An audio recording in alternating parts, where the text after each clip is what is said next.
I've rowed the Atlantic. That is the finish line! Raced across the Sahara. I've never been in such pain. And survived on a desert island. Mad dog's an Englishman, eh? Pushing my boundaries has changed my life. Now I'm on a mission to help 5 people change theirs. I'm Ben Fogle, and this is Extreme Dreams. Each week, I'll lead my team of would-be explorers on the trip of their lives as we pit ourselves against the world's most extreme environments. They'll be pushed to their physical limits. This is a killer. And emotions will run high. I don't think we gel, I think it's the opposite of gel, grind. These people all have very personal reasons for being here, and for those who rise to the challenge, life will never be the same again. We're alive! We have a very, very long trek ahead of us. One thing's certain, not all of us are going to make it.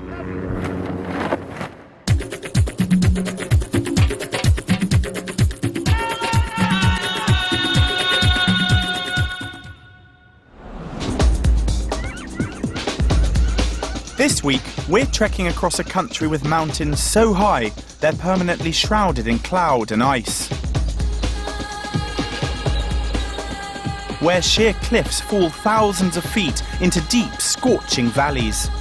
We'll have to cope with freezing weather one minute and searing heat the next. Welcome to the High Andes, the wild, desolate mountain range that forms the backbone of Peru in South America. We're on our way to a lost Inca city, often described as the sister of Machu Picchu. But getting to Choqquequirao is going to be the challenge of our lives. We'll be battling across 200 miles of the world's most treacherous terrain, using a route so dangerous only 100 people have used it in the last century. We'll need to trek at high altitude, ride horses along narrow mountain passes, cross raging rivers and survive out in the wilderness.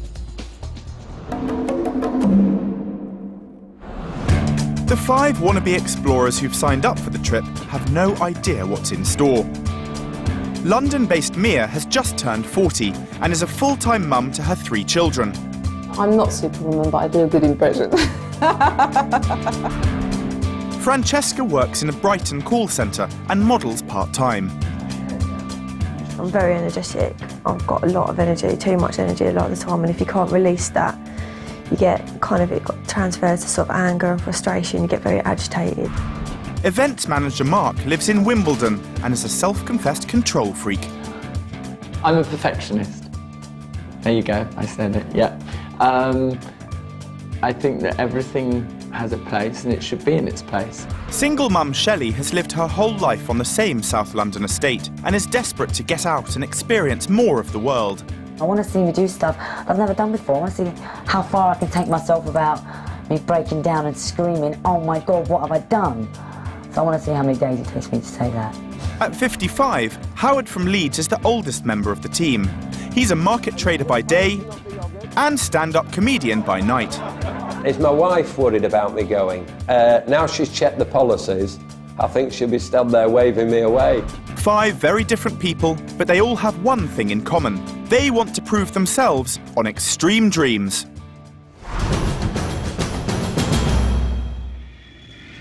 Our adventure starts with a 24-hour, 5,000-mile journey to the city of Cuzco, deep in the heart of the Andes. As soon as we land, it's straight onto the bus for a marathon 8-hour drive to the start of the Choqquequirao Trail. Aha, room for one more? Hi guys. Coming up on day 1 of our trek to the Lost City, we find there's only one way across a raging river. Oh, Mum. We get stuck into our hike, and the insects get stuck into us. I'm just going to show you my hand. Look at that one. You compare it to that one. But none of us are expecting what we're about to receive. Oh, it's got the I'm so glad I'm a vegetarian. 1,000-foot drops, hairpin bends, and lorry drivers on the wrong side of the road soon turn this journey into an ordeal. It's just unbelievable because every corner you turn, there's a massive, massive drop. It's all bumpy and that, and... For Shelley, who's terrified of heights, it's a white-knuckle ride. Like, these ain't even proper roads. And we're, like, right really close to the edge. And there's no, like, bars or anything. Shelley lives on the 9th floor of a tower block, despite suffering from chronic vertigo. Never used to be scared of heights, but sometimes when I go on my balcony, just getting to the wall of the balcony and looking over, I get all like, oh, and I feel like the balcony's going to drop and I'm going to fall. Shelley had her daughter Paris at 19 and is a full-time mum. It's an exciting life because I have a little girl. She makes it exciting. She's 5 and it's called Paris, and she's amazing, she's funny. She does ballet and tap and sings all her little Annie songs and that. It's hard to leave Paris behind, but Shelley knows she's in good hands. I am going to miss her. I'm going to miss her loads. But she does go on holiday with my mum and dad every year, so I suppose I'm going to miss her like I miss her when she goes on holiday. Shelley's hoping this trip will kickstart her life and give her the confidence to try new things. Sometimes I feel like I'm just left behind. Like, I don't know how to explain it. Like, I feel like there's so much more I can show people and I can do, but it's like I can't get there, or I'm never going to get there. Them kind of feelings. A hair-raising 8 hours later, we reach the start of the trail. I bet you're all glad to get off that bus. Yeah. Well, guys, this is the end of the road as far as the truck goes, but the beginning of our adventure. We're off to a place called Choqui Carao, which is basically, it's often described as the sister ruin to Machu Picchu. It's almost as spectacular, but the brilliant thing about it is that no one ever goes there. And there's a reason for that. It's not going to be easy. Pepe, you're leading. Shall we begin the journey? Sure. Pepe is a trained paramedic. He's going to guide us across this treacherous wilderness. This is the Urubamba River. It stands between us and the start of the Choqui Carao trail. There's no bridge for 50 miles, so there's only one way across it. We're going to be strapped into a basket and flung across a high wire. There's a terrifying couple of 100 feet between us and the water. Vámonos. Right. This isn't good news for Shelley. It's very worse, like, I can't do it. In my head, it's like, I can't do this. And I probably at one split second, I thought, I want to get the hell out of here. You look a bit worried. Well, it feels like it's falling apart. This is interesting. Not a fan of heights, not a fan of water, but, you know, we'll get there. It's the first challenge, so I guess one should give it everything, so we'll see. Events manager Mark likes everything just so. I do tend to live by a certain way that, you know, I feel it's the way it should be done. Very rarely matters what other people think. Like my house, I like to be a particular way. I don't like it to have bits of it that are too messy or too cluttered. Yeah, I mean, I'm quite anal about a lot of things. But at 35, Mark's decided that it's time to take a few risks and let his hair down. What I want from this trip is to prove to myself that being adventurous isn't necessarily something to be scared of. Not being in control is actually a positive thing, and perhaps flying by the seat of your pants should be done once in a while. Pepe, you're our safety man, aren't you? You're gonna... Right. You're gonna be fixed on the basket, so don't worry about it. It'll be safe, okay? But if you fall, look at the river, you're not gonna be able to tell the story to anybody. Oh. Okay? Therefore, we have this, and you're gonna be first. I'm gonna volunteer to go first. Right. Wish me luck. Have a good ride. Bye-bye. This is one scary ride. The basket's flimsy and it sways like crazy. Ooh. This is going to be a real struggle for Shelley. Oh, I can't do this.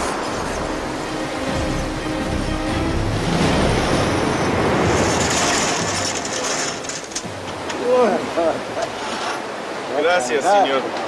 Whoa. There we go, 1 down, 5 to go. Shelley's the next to go. Really tight. Really tight. Tight as you can do it. All I kept thinking was, how long has this been here for? And does anybody maintain it? Does anybody go to check and see if it's okay? Oh, Mum.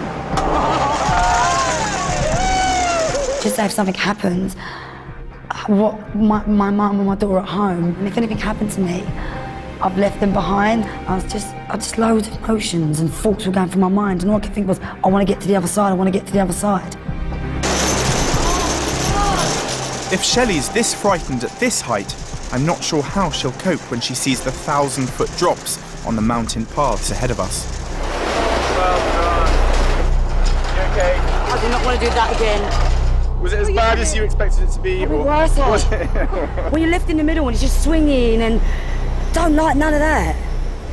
Enjoy the ride. Mia's next, and she looks like she's up for any challenge we can throw at her. Highly independent, Mia's been a single mum for the last 3 years and has got used to doing pretty much everything for herself. I'm strong and independent, feel that vulnerability is a weakness, you know, so it's kind of almost a mask, and it's a choice what I'm gonna be, and I choose the strong, independent one. And failure is not an option. I have to get to the top, to the end. I have to find it in me to get there, and that's what you need, you know, that stamina. Mia's dying for a chance to break out of her normal routine. I guess I'm rediscovering myself, really, because I gave up a lot when you have children. Kind of didn't look in a mirror for about 7 years. You build up brick walls in your mind to stop you doing things, and I just feel that this will break down that brick wall and everything will be within my reach. Francesca and Howard make it over safely. Last to come over is Mark, but he seems to have hit a snag. I hadn't worked out actually that you were supposed to grab the rope after each of the little parts it was attached to, and of course I had just been pulling the rope in my kind of slight panic to get across, and so as the rope's coming through all these things, they're just all snapping. And I had loads of rope in with my day pack around my legs, so I mean, falling out just wasn't an option at this point. I probably would have hung myself. The rope unravels and the basket runs backwards, out of control. Oh no, he let go of the rope. I think he did, didn't he? He's actually broken it. We're just undoing the knot. Whilst I try and fix the pulley, Mark's left dangling above the raging waters. You're really aware that below you is all this fast-flowing water. You're not really held in by anything, and I thought death slide. 20 minutes later, we managed to re-thread the rope and pull Mark to start the next stage of our journey, a 3-mile hike to the village of Kobos and our beds for the night. So Pepe, who should lead? As usual. I do. You do, and then do we have to choose a specific order, or does it not matter? No, it doesn't matter. I heard a story that the second person is the one that snakes go for, because you disturb the first one. It can happen, yeah. Sometimes Fact, you not go second. we do encounter snakes. For that you are. Sometimes we do encounter spectacled bears, but you know, they're not really dangerous unless you don't bother them. You know, if they have a family, they will protect them. Okay. All right? Do you hear that, everyone? Just leave bears alone. Yeah, they look cute, but you're not supposed to pet them, all right? Okay. These boots are made for walking. That's just what they'll do. One of these days, these boots are gonna walk all over you. Take my hand back. Come on, –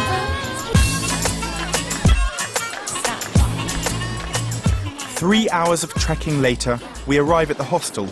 This is going to be our last chance for some home cooking, a warm bed and flushing toilets for the next 10 days. What their sopa es? Crema de choclo. Espárragos. Oh, asparagus. Who's a good cook here?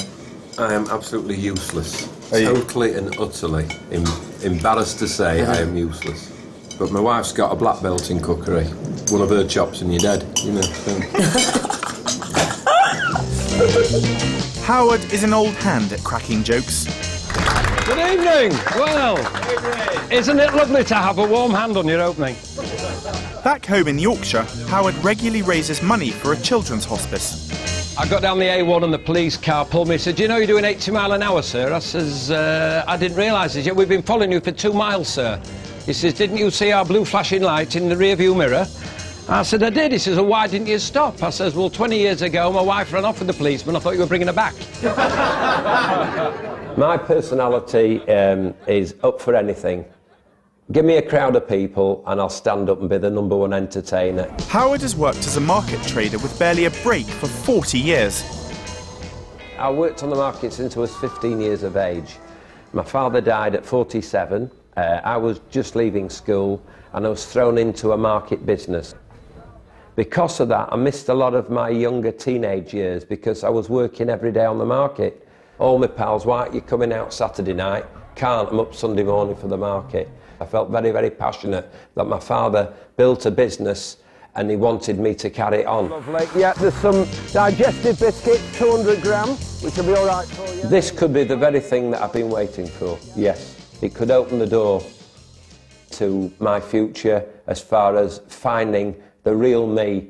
I never have time to do what I want to do. It's my time. It's quality time for Howard. We're having a party.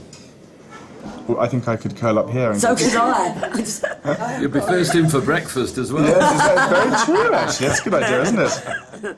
Well, today was definitely a tough one for all the guys out here, but I was really impressed at how they all pulled through it. I think Shelley and Howard are going to be on cracking form again and are going to jolly us along. And Mark and Mia are sort of keeping themselves to themselves. I think that we're going to have a couple of people struggling, perhaps, by tomorrow. I'm not sure necessarily who, but I think I might put my money on Francesca. She was struggling a little bit today, and we've got an even bigger day ahead of us. Francesca claims not to have done any training for this trek. Probably eat too many pizzas to be doing this. I had a pizza last night and I'm supposed to be on a diet, so it's not really working very well.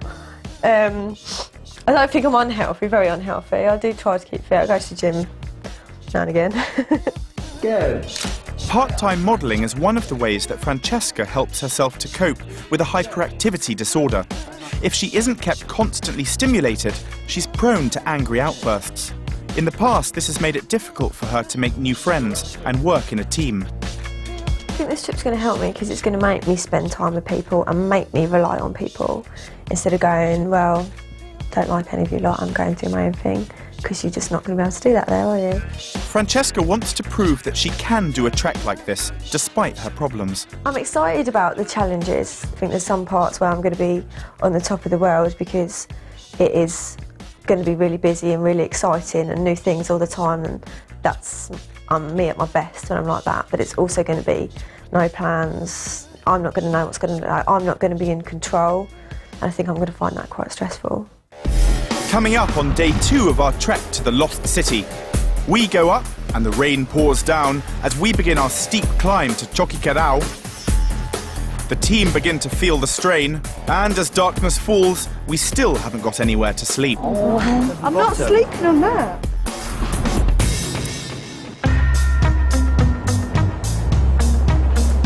At last, the real journey begins. We finally leave civilization behind, and from now on, everything we need must be carried with us.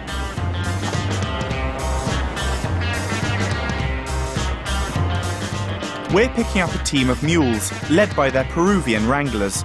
The mules will carry all our food, clothes, and tents.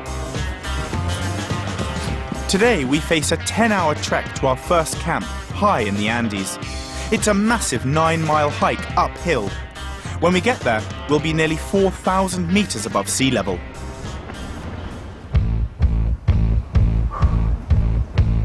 As we climb higher, the landscape changes, and so does the weather.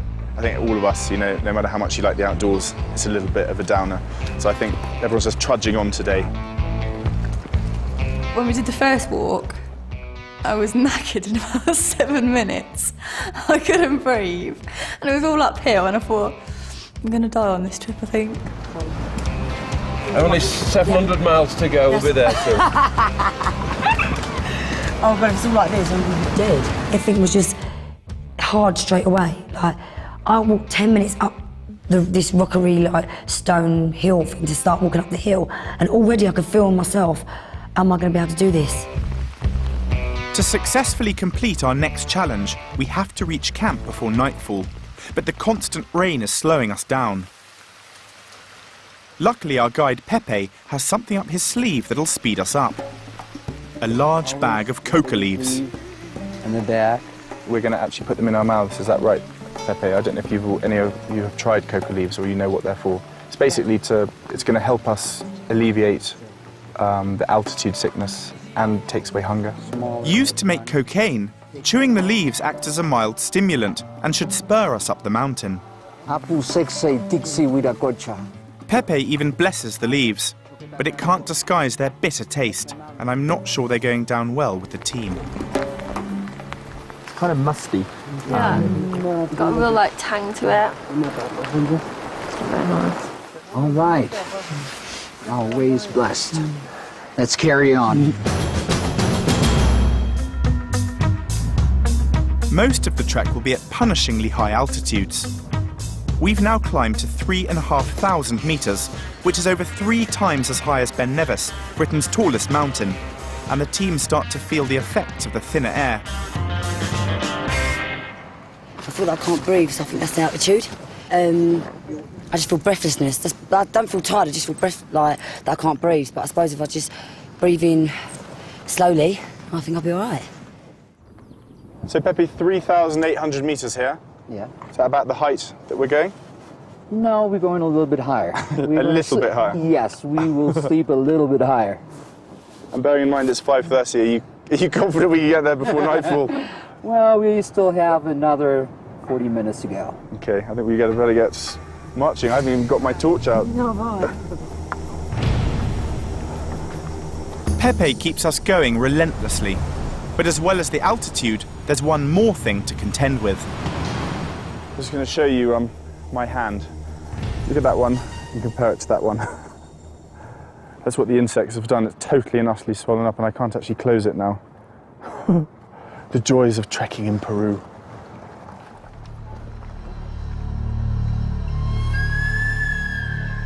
As we climb higher and higher, the weaker members of the group start to fall behind. I walk up steps in Whitby, which are pretty steep, but it left all that for dead. It was unbelievably steep. I'm worried about our progress. It doesn't look like we're going to reach our camp before dark. After trekking for over 9 hours, Pepe, our guide, calls a halt. It's getting dark, everyone's exhausted, the temperature's dropping, and we still don't have anywhere to sleep for the night. We're at camp. We're at camp. You feel like dropping your rucksack? Do it. Because right now what we're going to do is build our tents. Okay. Okay? Oh, God. My feet were absolutely soaked to the skin. My socks were wet. My boots had let in water. We were told then that if we want a night's sleep, we have to put the tents up. I once got a Blue Peter badge for doing one of these.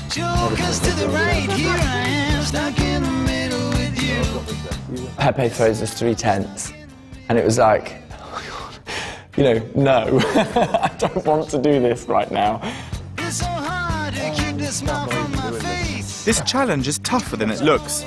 Some of us have never even been near a tent before, let alone put one up at night.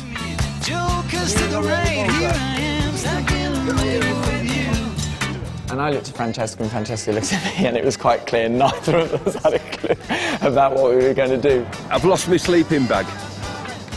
I don't know where it is, so I'm desperate. I've got one at home, but she's not with me. I thought, my God, if this is the start, am I going to ever reach the end? We're all pretty inept, and without Pepe's help, some of us wouldn't have a tent up before morning. Okay. Made a tent. It's the first time I've ever made a tent. It's amazing. And we've got these little spongy mattresses. I thought we might have to sleep on the floor, but we don't. And with my sleeping bag, I'm going to be very, very cosy. Yeah, Come see. Food what? In Mark and Francesca's tent, Mark the perfectionist takes control of the domestic arrangements straight away. Point number 1, we've got correct. We're leaving our shoes right at the end of the tent. You won't let me come in. So that we don't get our ground sheet filthy dirty from back to front. Our final challenge of the day arrives on a plate. We're all starving, but the only meal on offer is a special Peruvian treat. Oh my God. Is it rat or guinea pig? It's guinea pig. Oh, it's got the bloody hand on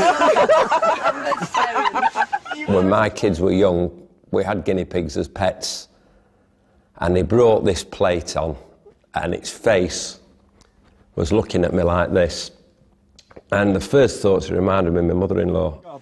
Kelsey, just try a little bit of it. Try anything once. Mia's the first to dare to take a bite. Okay. No, I can't. What do you think? Sorry. Chicken. What do you think, Shelley? It's alright. Chicken, isn't it? I just thought it was really nice. I wondered why there was all like guinea pigs running around a lot. There was loads of them running around everywhere, but I just thought they had loads of pets, or they were strays or something. It's like a slightly salty chicken. But it was all too much for one member of the team. Yeah, I just had to leave. I can't even eat my tofu. It's gross. They've got little hairs and you see the little teeth in them. I'm so glad I'm a vegetarian. After today's incredibly tough trek, everyone needs some light relief. And resident camp entertainer Howard's on hand to get things going. She'll be coming round the mountains, coming round the mountains. She'll be coming round the mountain when she goes. Singing high, high, hippie, hippie, high. All together now. Singing high, high, hippie, hippie, high. Singing high, high, hippie, high, high, hippie, high, high, hippie, hippie, high. Everyone did fantastically well today. I think we really pushed everyone to just about their limits. We're at about 3,800 metres here, which is pretty high, but we have about another 1,000 metres to go. But all in all, I've been really impressed with how everyone's done. Just wish everything would dry.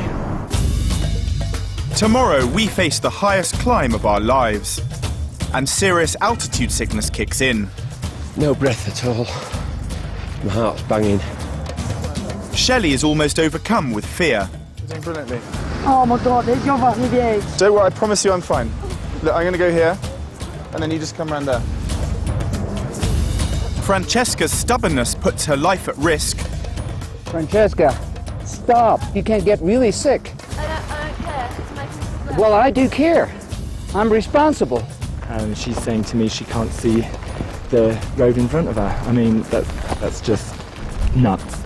And one of the team goes missing. We get back to camp and she's not there. Oh. I don't even want to think about that.